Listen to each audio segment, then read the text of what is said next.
हम वाक और अभिव्यक्ति की स्वतंत्रता के बारे में भारतीय संविधान के अनुच्छेद 19 का पुरजोर समर्थन करते हैं। उदाहरणों, छवियां और संदर्भों सहित यह वीडियो केवल मनोरंजन, सूचना और शैक्षिक उद्देश्यों के लिए प्रदान किया गया है और चैनल किसी भी अवैध गतिविधियों को बढ़ावा या प्रोत्साहित नहीं करता है। हमारा मकसद समाज को जागृत करना है। जी सईद भाई। बोलो भाई, सहीद कैसे भाई। हो? कैसे हो भाई? हाँ बहुत अच्छे सर। आप पहली बार आए हैं या पहले आ चुके हैं हमारे साथ लाइव स्ट्रीम में? अरे भाई, मैं आपसे पहले बात कर चुका हूँ ना। बात कर अच्छा, चुका हूँ। आपकी आवाज थोड़ी कम आ रही, आप लोगों को आ रही है अब्दुल्ला भाई? सईद भाई की आवाज आ रही है। हाँ, एक आ रही है, कम आ रही है लेकिन। अब आ रही है? हाँ कम आ रही। अब आ हाँ रही है? अब बहुत अच्छी आवाज है, बहुत बेस्ट। ठीक है। हाँ पहले जी। आ चुका हूँ भाई अच्छा मैं आपके पास। अच्छा सईद भाई, तो आप तो मतलब कि इंडिया से हैं या पाकिस्तान से हैं? नहीं, मैं इंडिया हैदराबाद से हूँ। अच्छा इंडिया हैदराबाद से हैं। चलिए ठीक है। अब मैं जो सो अमेरिका में रहता हूँ। तो अभी तक आप, अच्छा बाहर रहते हैं, तो अभी तक आप मुसलमान ही हैं या इस्लाम छोड़ चुके हैं? अरे भाई, इस्लाम का क्यों छोड़ूंगा? इस्लाम तो पूरी दुनिया में फैल जाने वाला है, तो मैं इसको क्यों वो तो नहीं, वो तो बात की बात है। नहीं, इतना तो जवाब शॉर्ट में भी दे सकते थे। हाँ, शॉर्ट में है ना। इस्लाम जो है हाँ। बढ़ने वाला है, फैलने वाला है, इंडिया में भी फैल जाएगा इंशाल्लाह। बहुत हाँ तो वो तो हम यही तो बातें कर रहे हैं। अभी हम बोल रहे थे कि भाई इस्लाम तो फैल रही है, तेजी से फैल रहा है ना। इंडिया में क्योंकि भी इतनी फैल जाएगा जनसंख्या। भाई। अब इंडिया तो मैं बोल रहा हूँ ना, वही तो बता। अभी हम आपके आने से पहले हम वही बता रहे थे कि इस्लाम बहुत तेजी से फैल रहा है भाई। बहुत तेजी से हमारे भारत का डेमोग्राफी चेंज हो रहा है। हम ऑलरेडी 9 राज्यों की डेमोग्राफी चेंज हो चुकी है। वहाँ हिंदू माइनॉरिटी में जा रहे हैं और हमारे मोमिन हजरात जो है वो मेजोरिटी में आ रहे हैं। हम वही तो बता रहे हैं। जी। अच्छा रिंकू भाई, एक मिनट सईद भाई जरा रुकेगा। अच्छा रिंकू भाई, आप शायद आउट हो गए हैं, निकल गए हैं। अगर गाड़ी चला रहे हैं तो नहीं ज्वाइन कीजिएगा। अगर आप साइड वाइड में कहीं खड़े हैं, फ्री हो, तभी ज्वाइन कीजिएगा प्लीज। आपसे खास गुजारिश है कि चलते चलते गाड़ी चलाते हुए लाइव स्ट्रीम में बातें नहीं कीजिएगा। आप आराम से कहीं पहुंच जाए फिर ज्वाइन कीजिएगा। रिंकू भाई, अगर आप मुझे सुन रहे हैं तो जी। हाँ अच्छा, सईद भाई साहब माफ कीजिएगा, मैं जरा, हमारे एक पैनलिस्ट जुड़े थे बैक स्टेज में, तो मैं उनको बोल देता हूँ, वो गाड़ी चला रहे जी। ये देखो, अब हम मुसलमानों में बच्चे पैदा कर सकते हैं। हमारा जो सेहत जो सो हमारे उसकी अच्छी रहती है, समझे ना। तो उससे पैदा होते हैं बच्चे, तो हम पैदा कर सकते हैं भाई। जितने करना हम खिला भी सकते हैं उनको, पैदा करके। हमारे को वो नहीं है, वो तो आप नहीं खिला सकते ना, वो तो अल्लाह खिलाता है ना। वो आप नहीं खिलाते, अल्लाह खिलाता है। अल्लाह ही खिलाता है। आपको भी अल्लाह ही खिलाता है। आपको भी खिलाने वाला अल्लाह ही है ना भाई। नहीं, वो तो आपका, हमें अल्लाह नहीं खिलाता है। हम कर्म करते हैं तो कर्म से खाते हैं। हम बिना मेहनत बिना कर्म किए नहीं खाते हैं। अरे भाई, हम भी तो मेहनत करते हैं ना। क्या हमको कोई ला के नहीं तो फिर अल्लाह आपको बरकत भी तो देता है ना, एक्स्ट्रा मजीद और ज्यादा बरकत भी। हाँ, अल्लाह सब जानो माल में बरकत देता है, आलो औलाद में बरकत देता है। आपका अल्लाह जो है मुसलमानों को उसके आलो औलाद में बरकत देता है, उसके जानो माल में बरकत देता है, सेहत में बरकत देता है, हर चीज में बरकत देता है। हम तो भाई कर्म करने वाले हैं। जब तक कर्म नहीं करेंगे, हम तो कर्म पे यकीन रखते हैं कि भाई जब अपना हाथ जगरनाथ, जब तक हाथ नहीं चलाएंगे, पाँव नहीं चलाएंगे, तब तक निवाले पेट में नहीं जाएंगे। जी तो भाई सईद भाई से एक सवाल करना चाहूंगा मैं, जो हमारे सईद भाई जी हाँ बोलिए ना, सामने है, बैठे बातें कीजिए। एक सवाल ये करना है कि जब अल्लाह खिलाता है तो महंगाई का बिल सरकार पे क्यों फाड़ते हो? देखिए, अल्लाह ये भी बोला है कि तुमको काम करना पड़ेगा, मेहनत करना पड़ेगा। अल्लाह ऐसा फ्री में उठा के नहीं देता, जो काम ये सवाल नहीं है चाचा, सवाल पहले सुन लीजिए। हाँ बोलिए। कि जब अल्लाह खिलाता है तो महंगाई का बिल सरकार पे क्यों फाड़ते हो? भाई ये तो वो लोग जो है सो करप्शन है, ये करते हैं, तो वो हम बोलना पड़ेगा उनको। नहीं तुम लोग जो है सो खामोश सह लेते हैं तुम लोग। नहीं, मेरा सवाल सुनिए। जब अल्लाह खिलाता है तो महंगाई का बिल सरकार पे क्यों फाड़ते हो? क्योंकि वो तो अल्लाह खिलाता है ना, सरकार तो ना खिला रही है आपके हिसाब से, तो फिर सरकार पे क्यों बिल फाड़ते हो, महंगाई बढ़ा रखी है? अरे भाई, ये ये जो है सो बेकार लोग हैं, सरकार बन के बैठे हुए हैं, अनभक्तों ने उनको अबे जो है सो भाई अपना सवाल तो सुन लो, सवाल क्या कर रहा अरे है, चलो छोड़िए सही चाचा, सवाल तो सुन लीजिए सही से, फिर जवाब दीजिएगा उस हिसाब से। दे दिया भाई। देखो अल्लाह क्या बोला है, तुमको मेहनत करना पड़ेगा। ये नहीं बोला कि मैं तुमको खिलाता खाकर कौन है, खिलाऊंगा। खिलाता कौन है, चलो मेहनत हम करेंगे, खिलाता कौन है बताइए। अरे भाई ये तो सो तुम खाली वो नहीं, देखो ये हर चीज जो है सो अल्लाह इंतजाम चलो करता है मेहनत हम कर आपको। रहे हैं, पानी मेहनत हम का कर रहे हैं, खिलाता कौन है बताइए, खिलाता कौन है बताइए। अल्लाह ही खिलाता बोला ना मैं, और कितने बार अल्लाह बोलूं। खिलाते हैं ना। तो हाँ। जब महंगाई बढ़ती है तो उसका बिल सरकार पे क्यों फाड़ते हो? अरे भाई तो ये सरकार जो सो चोरी फिर क्यों कहते करती हो कि है। महंगाई में, अरे यार वो अरे चोरी वो करे कुछ भी चोरी करे, एक अलग तुम मसला है, तुम तो करप्शन एक कहते हो अलग कि मसला है। सही चाचा, बात पहले सवाल को समझिए ना, हाँ, कि जब हमारे अब्दुल्ला भाई आपसे साफ पूछ रहे हैं कि आप पालनहार आपका अल्लाह है, ठीक है ना, हाँ, हाँ, हर मुसलमान का पालनहार अल्लाह है, परवरदिगार अल्लाह है। तो फिर देश में तो जब महंगाई बढ़ती है, पेट्रोल डीजल के दाम बढ़ते हैं, तो फिर सरकार को गालियां क्यों निकालते हैं? या चावल दालें महंगी होती है, हालांकि राशन फ्री के राशन सबसे ज्यादा लेने में आगे हमारे मोमिन हजरात ही हैं, वो एक अलग मुद्दा है। लेकिन अरे यहाँ तो भी अभी जिम्मेदार जो सरकार को सवाल क्यों है, बनाते हो? अभी अभी जो हाँ सवाल है हमारे अब्दुल्ला भाई का, ये क्लियर सवाल है कि जब आपका पालनहार अल्लाह है, पालने वाला अल्लाह है, तो महंगाई के लिए मोदी जी पर या देश के सरकार पे बिल क्यों फाड़ते हो? उनके लिए क्यों हाँ छाती पीटते हो? अरे भाई वो ये है हाँ, हिंदुआ भी सीधा उन्हें क्यों छाती सवाल। जिम्मेदार फाड़ता बनाते ना, हो? हिंदुआ भी उन्हें क्यों छाती जिम्मेदार फाड़ता बनाते ना। हो कि हाँ यार, उन्हें क्यों हिंदुआ भी जिम्मेदार रोते। बनाते हो कि भाई, यार मेरी बात समझे नहीं। हिंदू रोता है अलग मैटर है, लेकिन आप जो, आप तो अल्लाह पर विश्वास रखते हो ना, हाँ, आपके हिसाब से तो, आपके हिसाब से तो आपको पालनहार आपका अल्लाह है ना। हाँ, मगर अरे यार तो आप चलो। अल्लाह से कहो ना, आप मोदी से या सरकार से या फिर लोगों से क्यों कहते हो कि यार हम परेशान है, या हमारे को दिक्कत हो रही है, या महंगाई हो रही है, रोटी नहीं मिल रही है, खाना नहीं खा पा रहे हैं, भूखे रह रहे हैं। अच्छा, मैं अब इनको ये सिंपल बताइए। और कर दूं? नहीं हाँ नहीं, सिंपल अच्छा कर दो। ये देखिए, आप जैसे कि मस्जिदों में नमाज पढ़ने जाते हैं तो कहते हैं अल्लाह से, ए अल्लाह, ए मेरे पाक परवरदिगार, हमें जालिम बादशाह से छुटकारा दिला, हम पर अल्लाह का अजाब मुसल्लत जो हुआ है, हाँ, ये योगी और मोदी हम पर मुसल्लत कर दिया गया है, इससे हमें राहत दिला या अल्लाह। हर फजर की नमाज में या इवन हर नमाज की दुआ में ये कहा जाता है, जुमे के दिन कहा जाता है। और हमारे भारत के अंदर में 25 करोड़ मुसलमान हैं, और 25 करोड़ को मल्टीप्लाई 5 टाइम कीजिए, या चलिए 5 टाइम सभी मुसलमान नहीं नमाज पढ़ते, कम से कम 5 करोड़ तो मुसलमान पढ़ते हैं ना पांचों टाइम। तो हाँ, हाँ, 5 टाइम को 5 करोड़ मुसलमान को 5 बार मल्टीप्लाई कर दीजिए, तो 25 करोड़ दुआएं, 25 करोड़ बार रोज डेली दुआएं हो रही है कि ए अल्लाह पाक परवरदिगार, हम पर से जालिम बादशाह को हटा दे, जो तूने मुसल्लत किया है उसको मतलब कि गिरा दे, हटा दे। लेकिन मैं तो देखता हूँ कि उल्टा ही हो रहा है।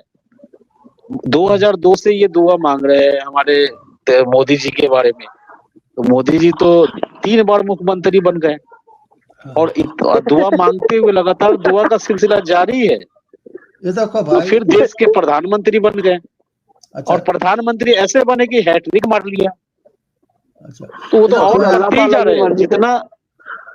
जी जी, वो तो अल्लाह की मर्जी से है ना, हाँ, हाँ, हाँ, तो हाँ, मोदी हाँ, जी तो अल्लाह और की बढ़ते मर्जी ही से। जा रहे हैं आगे तरफ। ये देखो मैं आपको एक चीज बताता हूँ। ये मोदी ने मुसलमानों को जितना फायदा किया है, कोई और प्राइम मिनिस्टर, कोई और इंडिया का किसी लीडर ने नहीं किया जितना फायदा इनको दिया है। सुनो, अच्छा हाँ, तो सुनो, सुनो। अरे भाई ये तुम सही बात है, सही आधे चाचा, हाँ घंटे, ठीक कह रहे हैं आप।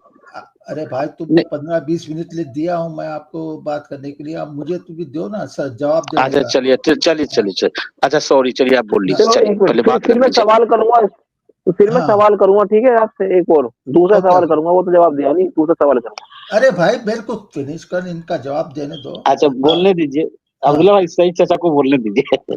हाँ। तो देखिए, ये नहीं, मैं ये मानता हूँ, ये मैं तुम्हारे को ऐसा झूठ नहीं बता रहा हूँ, मैं वैसी बात नहीं करो। जितना मोदी ने मुसलमानों को फायदा पहुंचाया है, इतना कोई मुसलमान लीडर भी नहीं कर फायदा किया है। क्या नाम है, अवैसी, ये साले सब चोरा हैं। तो मोदी ने जितना फायदा किया है मुसलमानों को, उतना कुछ भी नहीं किया। कैसा किया अब ये देखना है। देखो मुसलमान जो है सो पहले जो है सो डरते थे अपने आप को लाने को, पॉलिटिक्स में लाने के लिए डरते थे ये मुसलमान। मगर मोदी ने ऐसे काम किया, मुसलमान जो है सो अब आगे बढ़ रहे हैं, तो इसने मुसलमानों को जगाया है। मुसलमान सो रहे थे, समझे ना, तो मोदी ने मुसलमानों को जगाया है, उनको मुसलमानों को ऑर्गेनाइज किया है। पहले जो है सो मुसलमान उसमें थे, कोई ऑर्गेनाइज नहीं थे ये, समझे ना। तो मुसलमानों को अब पता चला कि ये गवर्नमेंट जो है सो उनको कोई मदद देने वाली नहीं है, उनको ना गवर्नमेंट का जॉब मिलेगा ना करेगा। तो मुसलमान क्या गए, अब उनको ही मेहनत करना पड़ेगा। अब आज देखे ना, ये यूनिवर्सिटी कश्मीर में यूनिवर्सिटी के मुसलमान आए थे मेजोरिटी में तो ये हिंदुआ जो है सो एजुकेशन में थे, लोग एजुकेशन में हिंदुआ बहुत फर्स्ट थे। मैं देखता था तो हिंदुआ बहुत फर्स्ट थे एजुकेशन में। आज जो है सो मुसलमान एजुकेशन में फर्स्ट आ गए हैं, और उनको जो है सो कॉलेज बंद करना पड़ा है। मुसलमान इतने हो गए, हिंदुआ ही नहीं है, तो वो यूनिवर्सिटी को ही बंद कर दीजिए। अनभक्ता जो है सो यूनिवर्सिटी को लॉक डाल दिएंगे। तो देखो मुसलमान जो है सो एजुकेशन में आ गए हैं। मुसलमान जो है सो ये पता चला कि ये हमको गवर्नमेंट के ऊपर अच्छा सईद चाचा, नहीं हो, तो हम बिजनेस में भी आ रहे हैं, हम बिजनेस में भी आ रहे हैं। नहीं सही चाचा, देखिए एक मिनट बस खाली एक मिनट। देखिए किसी के लिए भी अपशब्द या डेरोगेटरी शब्द इस्तेमाल नहीं करना चाहिए। लगता है मेरे ख्याल से, देखिए आप किसी को अंधभक्त अगर बोलते हैं तो सबसे बड़े अंधविश्वासी तो मुसलमान होते हैं। अरे भाई अनभक्त बोले तो क्या हिंदू थोड़ी होता है वो अनभक्त? मैं हिंदू नहीं कह रहा हूँ, नहीं आप कह रहे हैं जो मोदी को सपोर्ट करता है उसको अंधभक्त बोल रहे हैं ना। हाँ यही कहना चाह रहे हैं ना। अच्छा बीजेपी को सपोर्ट करते हैं, ठीक है, मैं अपने वापस लेता हूँ। हाँ तो इसलिए मैं रोकना चाह रहा था। जी बहुत बहुत शुक्रिया, बहुत बहुत शुक्रिया। बीजेपी को तो हम सपोर्ट करते हैं, तो हम अंधभक्त हो गए क्या? नहीं ठीक है। तो वही तो सही तरह से दुरुस्त करवाया है कि वैसे तो अगर आप देखा जाए तो सबसे बड़े अंधविश्वासी मुसलमान होते हैं, क्योंकि कुरान में आया अल्लज़ीना युमिनूना बिल गैब, यानी कि जो कि गैब पे ईमान रखते हैं। तो मुसलमान हमारे गैब पे ईमान रखते हैं, तो सबसे बड़े अंधविश्वासी तो मुसलमान हुए। अरे भाई अब बाकी जो है आपका क्लेम मानते हैं। नहीं सईद चाचा ने अपना क्लेम वापस ले लिया है, जो उन्होंने क्लेम अभी किया था अंधभक्ति का। मुझे एक सवाल करना है, ले लिया, एक सवाल करने दो। जी तो भाई एक सवाल करने दो मुझे जी सईद भाई से। सईद भाई मुझे एक बात बताइए कि जब हमारे मस्जिद में मौलवी को पैसे की जरूरत होती है तो वो हमसे मांगते हैं। अच्छा मस्जिद बनवानी हो या फिर बिजली का बिल भरना हो या फिर कोई भी काम हो, ठीक है। लेकिन जब हमें जरूरत होती है पैसे की या किसी चीज की तो वो कहते हैं अल्लाह से मांगो। अच्छा तो मस्जिद में पैसों की जरूरत है किसको? अपने को, मतलब एक्स मुस्लिम से? आप समझे नहीं मेरी बात, आप मेरा सवाल समझो, दोबारा बोलता हूँ कि जब हाफिज मस्जिद में मौलवी को पैसे की जरूरत होती है तो वो हमसे मांगते हैं, और जब हमें जरूरत होती है तो वो कहते हैं एक्स मुस्लिम से, मुसलमानों से। अरे हम इंसानों से, मुसलमानों से, आस पास हम मुसलमान होते हैं, हमसे तो मांगते हैं, हम भी देते हैं भाई मस्जिद में, हम एक्स मुस्लिम होके भी देते हैं मस्जिद में। तो एक्स हाँ वो आते हैं जबरदस्ती, वो जाते नहीं है तो 50 रुपए करीब देने पड़ जाते हैं कभी कभार।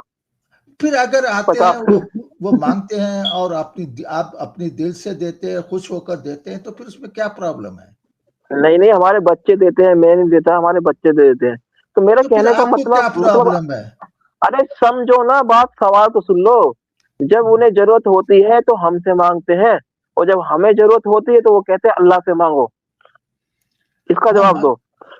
अरे भाई तुम खुशी से देते हो तो फिर तुमको क्या प्रॉब्लम है? अरे सुन तो लो, वो मांगते हैं या सुन नहीं रहे, वो मांगते हैं। हाँ, जब उन्हें जरूरत होती है ना भाई, अगर तुम देना नहीं चाहते तो मत दो। सवाल है ये, वो हमसे मांगते हैं, वो जब उन्हें जरूरत होती है तो मैं सिंपल कर देता हूँ अब्दुल्ला भाई, मैं सिंपल कर देता। सही चाचा एक मिनट जरा ध्यान से सुनिएगा। देखिए हमारे अब्दुल्ला भाई बोल रहे हैं कि हमारे मौलवी हजरत चंदा मांगते हैं हमसे कि भाई आज फला चीज नहीं है, आज टोटी नहीं है, तो पानी की टंकी है, तो ये फलान ठिकाने के नाम पे मस्जिद के कामों के लिए, अलग अलग काम के लिए मुसलमानों से चंदा मांगते हैं, ठीक है ना। जब मुसलमानों को जरूरत पड़ती है, भूख लगती है रोटी की या पैसों की जरूरत पड़ती है, तो मुल्ला हजरत कहते हैं, मौलवी हजरत कहते हैं कि तुम अल्लाह से रो रो के दुआएं मांगो, अपनी ख्वाहिश, अपनी जरूरत अल्लाह से मांगो। तो अब्दुल्ला भाई ये कह रहे हैं कि जब वो पब्लिक को ऐसा सजेशन देते हैं कि तुम अल्लाह से मांगो, तो क्या मौलवी हजरत अपने छत रिपेयरिंग के लिए या अपने टोटी रिपेयरिंग के लिए, वजू खाना बनवाने के लिए, सिंजा खाना बनवाने के लिए डायरेक्ट अल्लाह से नहीं दुआ कर सकता, नहीं मांग सकता? ये कह रहे हैं अब्दुल्ला भाई। हाँ ठीक है।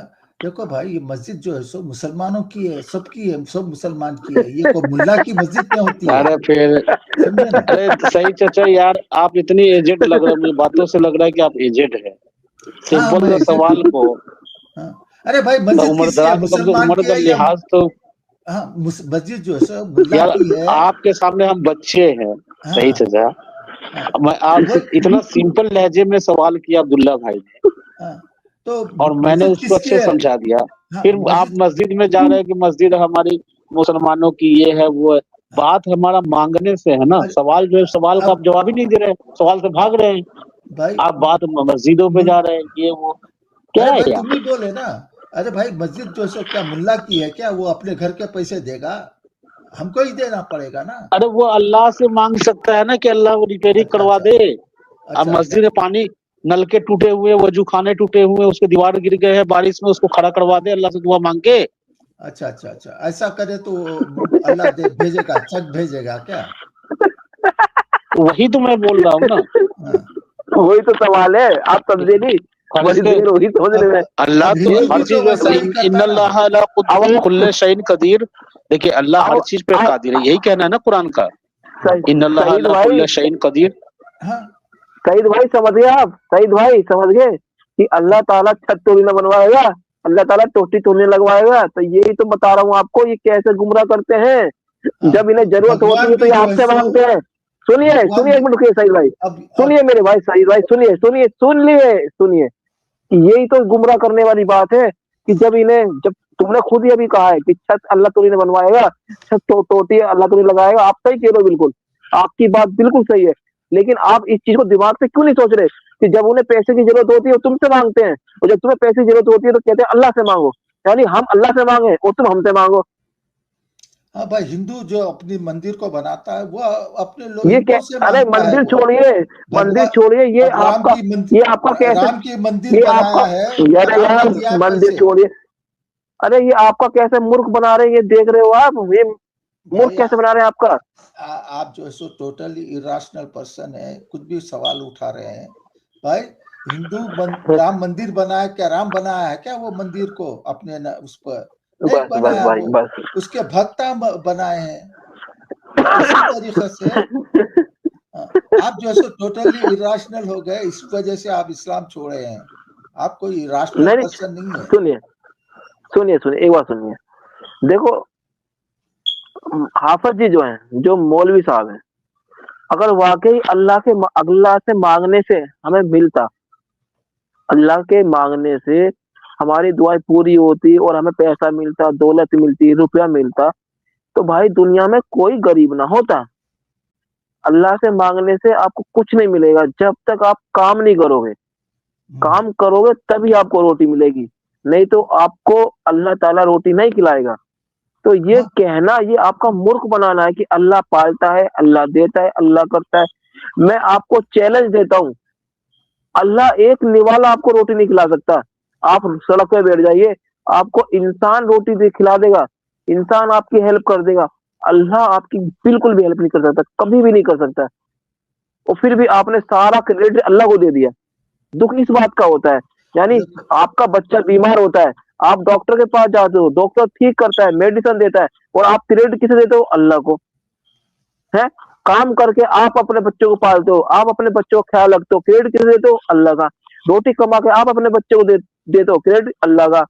सारा काम तो यार हम इंसान एक दूसरे की मदद करते हैं, एक दूसरे से चैन जुड़ी हुई है, चाहे कोई हिंदू हो, मुस्लिम हो, कोई भी क्यों ना हो। इंसान जब आपका रोड पे एक्सीडेंट होगा ना, तो आपको एक हिंदू आपको लेके जाएगा अस्पताल, वो ये नहीं देखेगा मुसलमान है तो छोड़ दें, समझ भाई। और जब कोई किसी हिंदू का एक्सीडेंट होता है तो मुसलमान लेके जाता है यानी आपस में एक दूसरे से सब मदद करते हैं, हेल्प करते हैं एक दूसरे की। तो इंसान हेल्प करता है, अल्लाह हेल्प करने कभी नहीं आता। तुम अल्लाह को लेके इतने सीरियस बैठे हुए हो कि अल्लाह ताला कहता है कि काफिरों से जंग करो, काफिरों के खिलाफ नफरत करो, काफिरों को बुरा भला बोलो, उनकी खुदाओं को बुरा, उनकी आस्था को चोट पहुंचाओ, उनके मंदिरों को तोड़ो, उनकी मूर्तियों को तोड़ो और उन्हें गालियां बको, उन्हें बुरा भला कहो। यार ये कैसा अल्लाह हो सकता है मेरे भाई? आप उस अल्लाह को मान के बैठे हुए हो यार। अगर अल्लाह होगा भी तो भाई ये कहेगा कि प्यार मोहब्बत से आपस में रहो यार। इतनी नफरतें कौन सिखाता है? जिस कुरान को आप मानते हो उस कुरान के अंदर कितनी नफरतें भरी हुई है। कभी आपने उसको तर्जुमे के साथ पढ़ा? कभी आपने उसको समझने की कोशिश करी? कभी जानने की कोशिश करी कि आखिर वो कुरान कहता क्या है, समझाता क्या है काफिरों के बारे में, दूसरे लोगों के बारे में? यानी जिस डॉक्टर ने आपकी जान बचाई, उसी डॉक्टर को अल्लाह ताला कह रहा है कि वो काफिर हो, जहन्नम की आग में जलेगा। यानी जो लोगों की जान बचा रहा है, जो लोगों की हेल्प कर रहा है, जो लोगों के लिए अपनी जान तक कुर्बान कर रहा है, बॉर्डरों पे देखो लोग मर जाते हैं आपकी हिफाजत करने के लिए, और आप कहते हो वो जहन्नम की आग में जलेंगे। शर्म आती है? कुछ शर्म है? देखो काय के इंसान हो यार, ऐसी चीज को मान के बैठे हुए हो। छोड़ो इस चीज को यार। दोस्तों, अगर आज की ये डिबेट आपको शानदार लगी है तो अपनी फीलिंग कमेंट में लिखिएगा जरूर। और एक्स मुस्लिम एक्टिविज्म के लिए हमारा समर्पण आकर्षक है, तो ज्वाइन बटन दबाकर हमारे चैनल का मेंबरशिप ले लीजिए, हमें और ज्यादा सपोर्ट मिलेगा।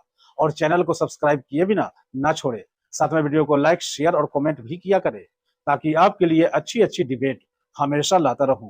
तो फ्रेंड्स, आज की डिबेट को यहीं पर एंड करते हैं। फिर से हाजिर होऊंगा आपके बीच एक और नई डिबेट लेकर। अपना और अपनों का ढेर सारा ख्याल रखिए। इंसानियत जिंदाबाद। वंदे मातरम। भारत माता की जय।